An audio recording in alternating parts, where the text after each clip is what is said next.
मित्रों नमस्कार, मैं नरेंद्र सिंह राहुल कोचिंग क्लासेस चित्रकूट से।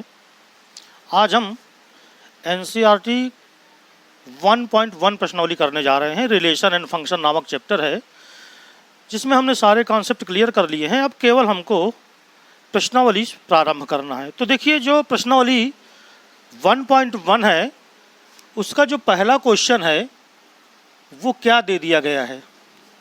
पहला क्वेश्चन है a बराबर 1 2 3 और ये 13 14 यानी 1 से लेकर के 14 तक की संख्याएं हैं और वो a एक सेट दिया गया है। इस सेट a में एक रिलेशन है r equal to x y such that 3x minus y this is equal to 0। यानी जो रिलेशन है उसकी परिभाषा दिया है 3x minus y this is equal to 0। तो हमें चेक करना है कि यह रिलेशन रिफ्लेक्सिव है, सिमेट्रिक है या ट्रांजिटिव है। यानी तीनों रिलेशन हमें देखना है कि इसमें कौन सा रिलेशन है, या तीनों है या कोई एक है इनमें। तो देखिए, यहाँ तक अगर r की बात करें तो जो r दिया गया है वो दिया गया है x y such that 3x minus y this is equal to 0। ये रिलेशन की डिफिनेशन दी गई है और जो रिलेशन है वो सबसेट है a क्रॉस a का। यानी देखो, जो रिलेशन हमें दिखाना है वो 1 2 3 से लेकर के 14 तक की संख्या होनी चाहिए। यानी x जो है वो 1 से लेकर के 14 तक और जो y है वो भी 1 से लेकर के 14 तक। तो यदि मैं कहूँ कि r लिखा जाए तो r में देखो क्या क्या एलिमेंट आ जाएंगे। अगर हम r को 1 से शुरू करते हैं तो देखिए 1 अगर रखते हैं तो 3 इंटू 1, अगर उसमें से हम 3 निकालेंगे तभी 0 आएगा। ध्यान से सुनेगा आप, या आप ऐसे समझें कि चूंकि 3x minus y this is equal to 0 है तो जो y आएगा वो इक्वल आएगा 3x के। इसका मतलब ये हो गया कि अगर रिलेशन देखें यहाँ पर कि रिलेशन होगा क्या, तो 1 अगर रखते हैं तो अगर x को 1 रखा तो y 3x यानी 3 आएगा। फिर हम x को 2 रखें तो x इज इक्वल टू 2 तो जो y आएगा वो 6 आएगा, 2 3 6। इसी तरह इसको 3 रखो तो 3 3 9 यानी y कितना आ गया 9। अगर हम 4 रखें तो जो y आएगा वो 4 3 12 यानी 12 आ जाएगा। और अगर हम x को 5 रख दें 5 तो ये आएगा y 5 3 15। अब देखो, ये जो 15 है ना वो a में है नहीं, हमारा x और y ये दोनों a में डिफाइंड हैं। इसका मतलब है कि ये जो पेयर है ये नहीं आ सकता। तो इस प्रकार जो रिलेशन बना वो बना 1 3 यानी 1 रिलेटेड 3 है, 2 रिलेटेड 6 है, 3 रिलेटेड 9 है और 4 रिलेटेड 12 है। सबसे पहला हमें दिखाना है कि रिफ्लेक्सिव के लिए,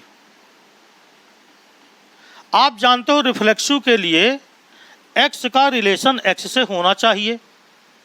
यहाँ पर देखो अगर आप, तो अगर 1 है तो 1 का रिलेशन 1 से होना चाहिए क्योंकि x रिलेटेड x।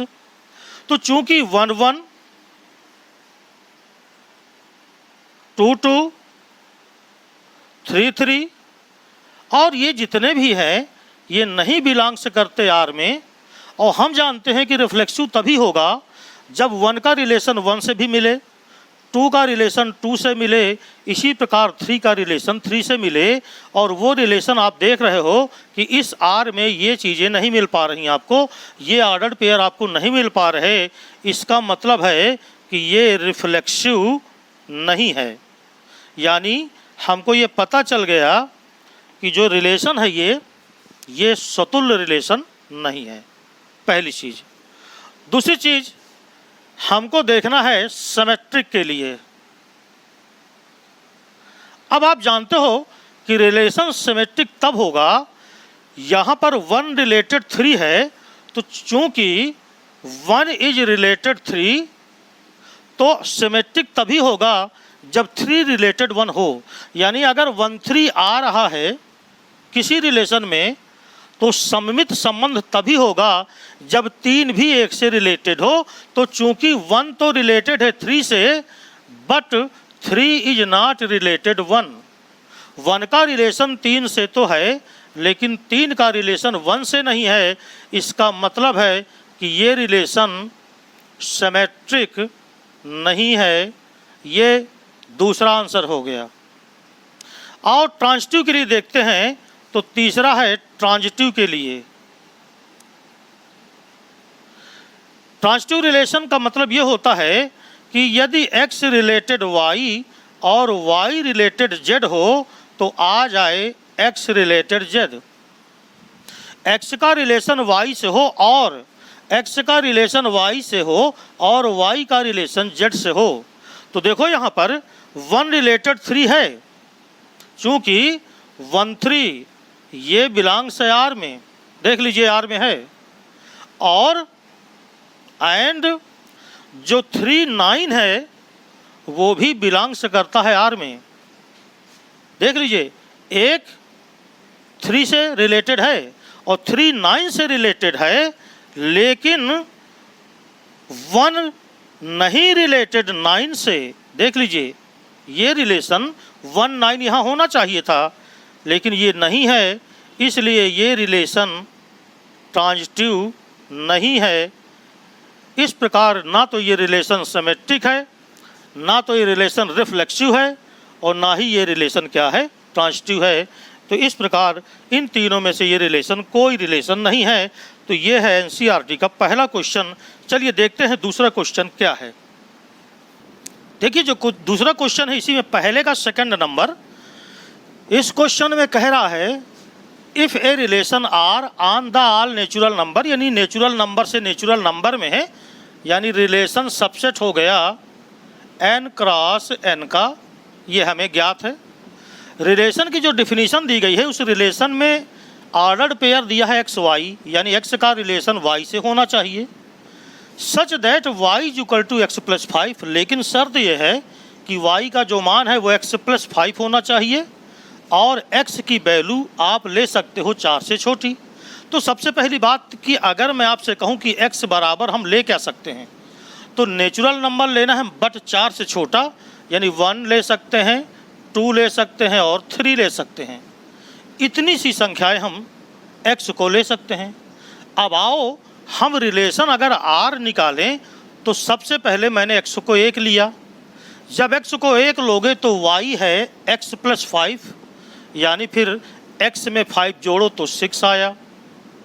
अगर x को हम 2 लेते हैं तो y आएगा 2 प्लस 5, यानी ये हो जाएगा 7। और अगर हम इस 3 लेते हैं x को तो ये हो जाएगा 8। बस इतना सा रिलेशन बनना है। अब हमें चेक करना है कि क्या ये रिलेशन रिफ्लेक्सिव है। तो आइए देखते हैं सबसे पहले रिफ्लेक्सिव के लिए। आप देख रहे हो कि रिफ्लेक्सिव रिलेशन चेक करने के लिए हम देखते हैं कि क्या x खुद से रिलेटेड है, x का रिलेशन x से है।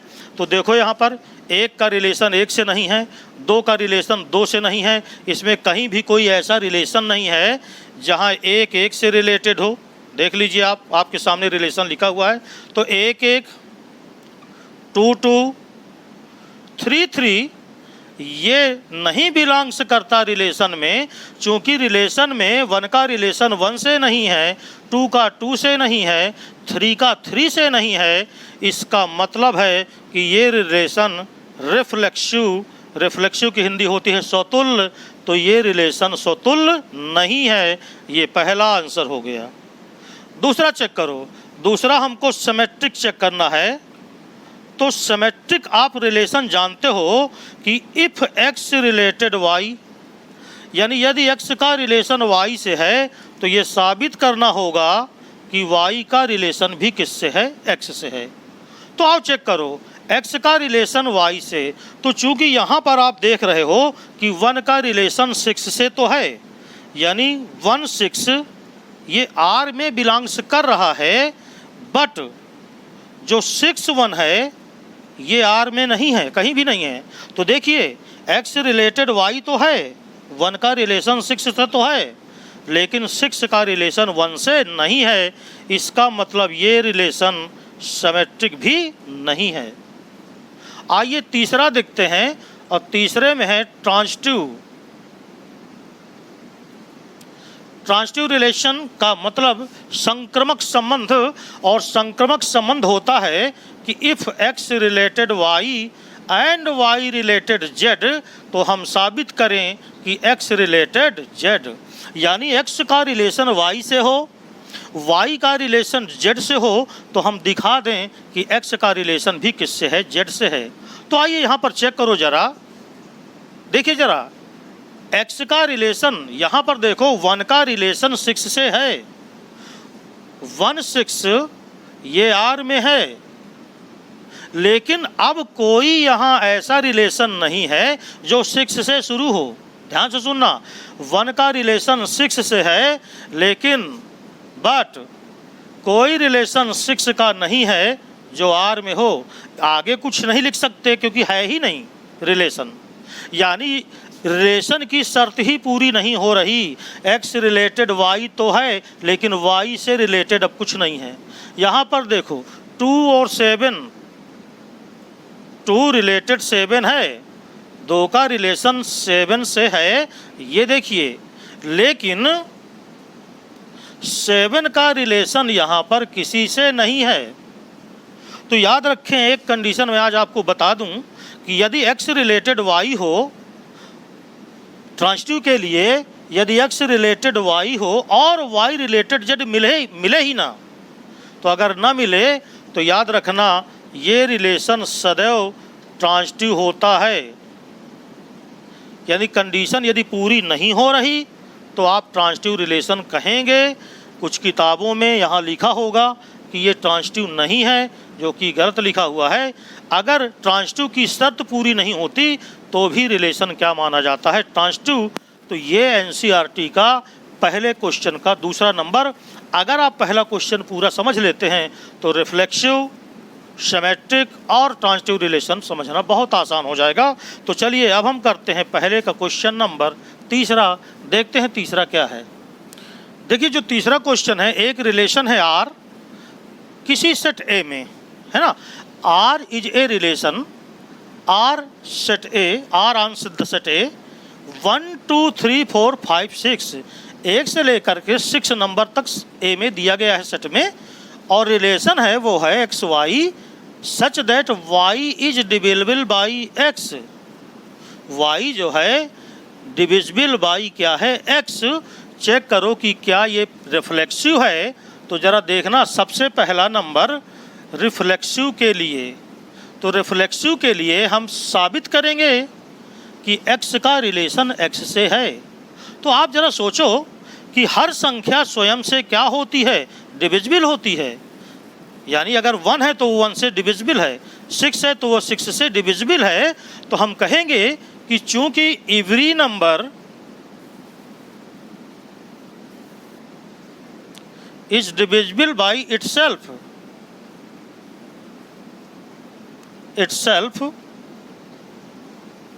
प्रत्येक संख्या स्वयं से विभाज्य होती है। इसका मतलब यह है कि x is divisible by x। इसका मतलब ये हो गया कि x रिलेटेड x, और अगर x रिलेटेड x हो जाए तो फिर ये रिफ्लेक्सिव रिलेशन है, यानी ये रिफ्लेक्सिव रिलेशन कहलाएगा। दूसरा नंबर देखो, दूसरा हम इसमें चेक करेंगे सिमेट्रिक के लिए। आइए सिमेट्रिक रिलेशन कैसे सिद्ध करते हैं। देखो सिमेट्रिक रिलेशन का मतलब होता है कि इफ़ x रिलेटेड y, तो साबित करो कि y रिलेटेड क्या हो जाए, x। समझो ज़रा ध्यान से, रिलेशन की परिभाषा क्या है, y is divisible by x। ज़रा सुनो, अगर मैं यहाँ पर रिलेशन देखूँ 1 2 3 4 5 6 में, तो आप देख रहे हो कि जो 6 है तो 6 इज डिविजिबल बाई 1 या 2 कर लो। जो संख्या 6 है वो 2 से विभाज्य है। इसका मतलब हम ये कह सकते हैं कि 2 6 ये रिलेशन में आएगा, क्योंकि जो y है वो x से विभाज्य है। 6 इज डिविजिबल बाई 2, बट आप जान जाओ कि 6 2 कभी भी रिलेशन में नहीं आएगा। 6 2 रिलेशन में इसलिए नहीं आएगा क्योंकि जो 2 है ये 6 से विभाज्य नहीं है, तो 2 इज नॉट डिविजिबल बाई 6। तो देखो, अगर मैं कहूं कि 6 तो 2 से विभाज्य है, लेकिन 2 कभी भी 6 से विभाज्य नहीं है, इसका मतलब ये सिमेट्रिक रिलेशन नहीं है। क्योंकि सिमेट्रिक रिलेशन तभी संभव है जब जो रिलेशन x का y से हो वही रिलेशन y का x से हो। तो ये तीसरा हुआ। दूसरा हुआ, अब तीसरा नंबर हमको देखना है ट्रांजिटिव के लिए।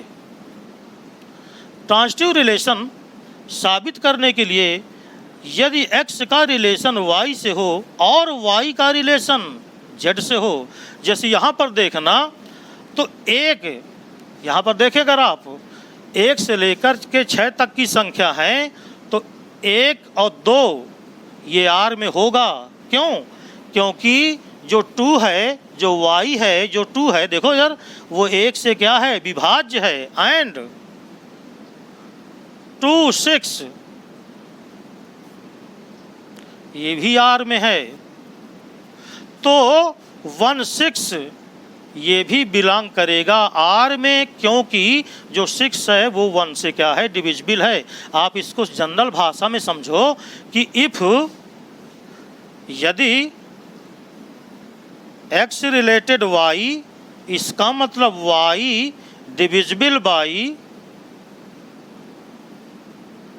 x, and y related z, इसका मतलब z is divisible by y। तो देखो, यहाँ पर समझने की क्या बात है कि जो x है वो y को काटता है, यानी y x से विभाज्य है और z y से विभाज्य है, तो निश्चित है कि हम कह सकते हैं कि z is divisible by x, यानी हम कह सकते हैं कि x रिलेटेड z, इसलिए यह ट्रांजिटिव हो गया। अरे सीधी सी बात है, आपके सामने है। 1 2 रिलेशन में होगा क्योंकि 2 1 से विभाज्य है और 6 2 से विभाज्य है। तो अगर 2 1 से विभाज्य है और 6 2 से विभाज्य है, इसका मतलब ये जो 6 है वो 1 से भी क्या है, विभाज्य है। तो ये रिलेशन कैसा रिलेशन हो गया, ट्रांजिटिव रिलेशन भी हो गया। इस प्रकार ये क्वेश्चन नंबर पहले का तीसरा। आइए देखते हैं पहले का क्वेश्चन नंबर चौथा क्या है।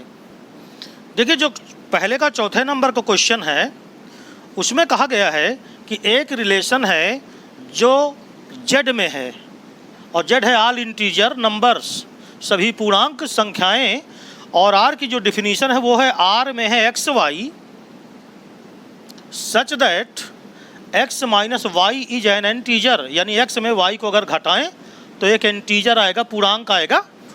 तो सबसे पहले आइए रिफ्लेक्सिव चेक करते हैं।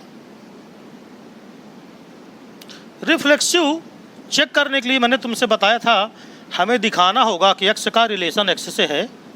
अब आओ देखो जरा, चूंकि x में से अगर x निकालो, इसने कहा था ना कि x में से y निकालो तो एक इंटीजर आना चाहिए, तभी रिलेशन माना जाएगा। अगर x में से x घटाएं तो क्या आएगा, 0 आएगा, राइट है। और 0 इंटीजर है कि नहीं है बताओ, आपको मालूम है ना कि 0 क्या है, एक इंटीजर। तो चूंकि x में से x घटाने पर 0 आता है और जो कि क्या होता है, इंटीजर, तो यहाँ पर कहा गया है कि x और y में रिलेशन तब माना जाएगा जब x में से y को घटाएं तो इंटीजर आ जाए। तो ज़रा समझो, चूंकि x में से x को घटाया और इंटीजर आया, इसका मतलब x रिलेटेड x, यानी x का रिलेशन x से हुआ। और अगर x का रिलेशन x से हुआ तो फिर ये रिलेशन रिफ्लेक्सिव है, पहला आंसर। दूसरा देखो, अब हमें दूसरा सिद्ध करना है सिमेट्रिक के लिए, या चेक करना है कि क्या ये रिलेशन सिमेट्रिक है। सिमेट्रिक के लिए x का रिलेशन अगर y से है तो साबित करो कि y का रिलेशन भी किस से है, x से। अब चलो हम लेके चलते हैं कि इफ x रिलेटेड y, अगर x रिलेटेड y है तो इसका क्या मतलब हुआ, इसका मतलब हुआ कि x माइनस वाई एक इंटीजर आया। इसका मतलब हुआ कि x minus y belongs to z, right है। x माइनस वाई एक क्या है, इंटीजर है, पूर्णांक है। अब ये बताओ, अगर x माइनस वाई पूर्णांक होगा तो अगर मैं इसमें माइनस लगा दूं तो माइनस का x माइनस वाई भी तो इंटीजर होगा। जैसे दो पूर्णांक है तो माइनस का 2 भी तो पूर्णांक होता है, क्योंकि पूर्णांक पॉजिटिव भी होता है, नेगेटिव भी होता है, जीरो भी होता है। तो अगर x माइनस वाई, ये परिभाषा कह रही है कि x का रिलेशन y से है तो x माइनस वाई एक इंटीजर होगा। और ये बताओ x माइनस वाई एक इंटीजर है तो फिर उसमें माइनस लगा दो तो वो भी इंटीजर होगा। और अगर इस माइनस को अंदर गुना कर दो तो इसका मतलब ये हो गया कि y माइनस एक्स, क्योंकि माइनस माइनस ये पॉजिटिव हो जाएगा और ये नेगेटिव। इसका मतलब ये हो गया कि y minus x is an integer. हम जानते हैं कि अगर x माइनस वाई एक इंटीजर है तो फिर एक्स वाई रिलेशन में माना जाएगा। तो अगर हम कहें कि y minus x is an integer, देख लो इधर से y minus x is an integer, इसका मतलब y रिलेटेड x भी है। इसका मतलब ये रिलेशन कैसा है? सिमेट्रिक। तीसरा, ट्रांजिटिव के लिए चेक करें। ट्रांजिटिव के लिए जैसे मैं बार बार आपको बता रहा हूं कि if x related y and y related z, तो हमें साबित करना होगा कि x का भी रिलेशन किससे है? z से। अब जरा चेक करो, हम कह रहे हैं कि चूंकि x का रिलेशन y से है एंड y का रिलेशन z से है, ये लेके हम चलना है और बाद में ये सिद्ध होना चाहिए। तो अगर x का रिलेशन y से है होगा, इसका मतलब x माइनस वाई एक इंटीजर होगा। इसका मतलब x माइनस वाई एंड ये y रिलेटेड z है तो y माइनस z ये इंटीजर होंगे, यानी बिलोंग्स करेंगे z में। अब ये बताओ, अगर दो पूर्णांक संख्याएं हैं और उन दोनों पूर्णांक संख्याओं को जोड़ दिया जाए, दो इंटीजर को ऐड करो, सम करो उनका, तो भी इंटीजर निकलेगा। इसका मतलब ये हो गया कि x माइनस वाई ये एक इंटीजर है, बिलोंग्स करता है z में, और y माइनस z भी इंटीजर है, तो दो पूर्णांकों का योगफल भी पूर्णांक ही तो होगा। y से y कैंसिल हुआ, इसका मतलब x माइनस z ये भी एक पूर्णांक है। याद रखो, अगर x माइनस z एक पूर्णांक है, इसका मतलब x रिलेटेड z, हम यही चाहते थे कि x का रिलेशन किससे हो जाए? z से। तो हमने देखा कि जब x रिलेटेड y था और y रिलेटेड z था, तो हमने साबित किया कि x भी किससे रिलेटेड है? z से। इसका मतलब ये संबंध ट्रांजिटिव भी है। इस प्रकार ये पहला क्वेश्चन मैंने हल किया, जो कि बड़ा क्वेश्चन था, समय लगेगा। अगली नेक्स्ट जब हम अगला उठाएंगे या अगला भाग पढ़ेंगे तो हम इसके बाकी क्वेश्चन एक वीडियो में कर देंगे, क्योंकि